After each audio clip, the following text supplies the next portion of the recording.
telling appear pretty confident to us. But that's what I'm here to talk to you about today. Appearing confident when you really don't feel it. Confidence is a thing that can't be wiped out. Confidence is something that's not really given to you. It's a learned behavior, depending on religion and the background in which you were raised. Some parents teach their children their confidence. Some parents demand confidence.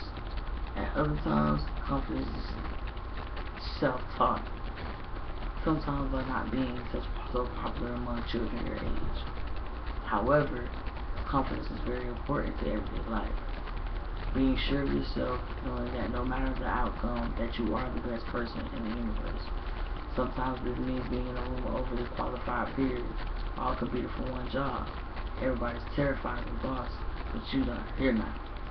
Everybody in the room aspires to get the boss's coffee one day, but you just so happen to want to be the boss. There's nothing wrong with that, and that goal is certainly obtainable.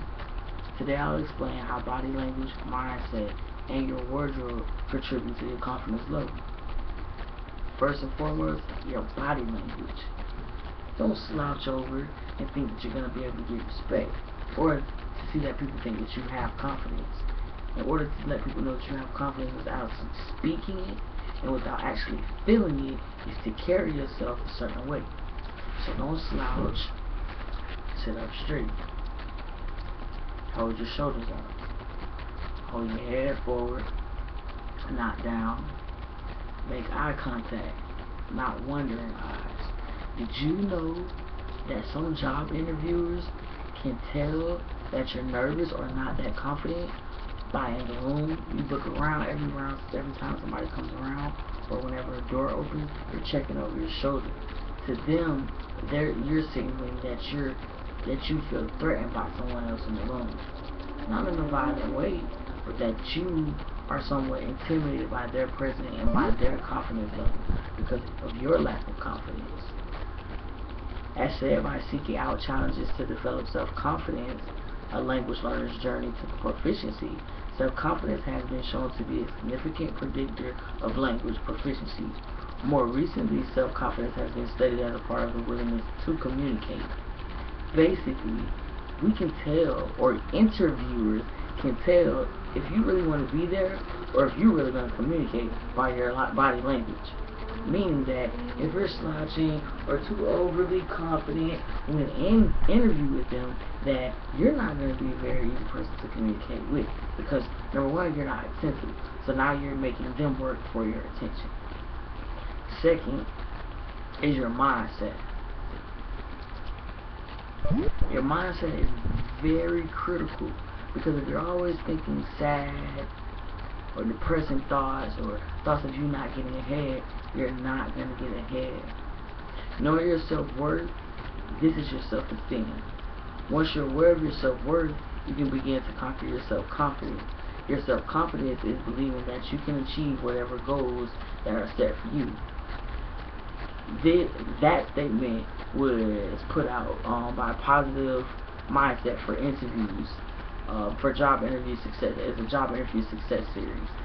They go through posture.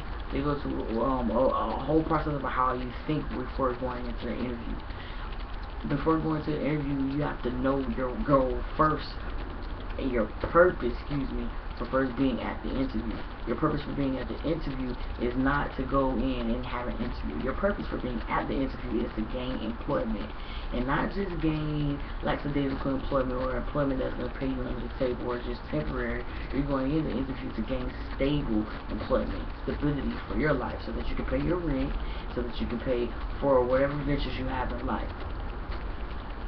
Your mindset is what's going to carry you to your goals. Your mindset is what's going to get you to write down a plan to get to those goals. Your mindset is what's going to keep you confident, and is what's going to keep your body language up. Because if you have a positive mindset, then you'll carry yourself as such. Another thing that contributes to your self-confidence is your wardrobe. According to a passage from the American Journal of Nursing, an observer gets his first impression of a person's character, position, and status from that person's appearance. That's big. So that means in an interview, if you walk in with straggly pants and a pullover graphic t-shirt and a baseball cap, people might think that you're there to clean, or that you just weren't prepared at all, when in fact you could have been. And maybe you were prepared, and maybe you were serious, or maybe you just didn't have the funds to go get what you need to look right. It's okay. Goodwill's out there. There are a lot of agencies that will help you, give you vouchers for finding interview clothes. There are a lot of different avenues for finding a wardrobe, and they're not all expensive. So please, before going out there selling yourself to America, make sure that your confidence level is up. Keep your wardrobe together, keep your mindset positive, and always, always, always present yourself strong with nice body language.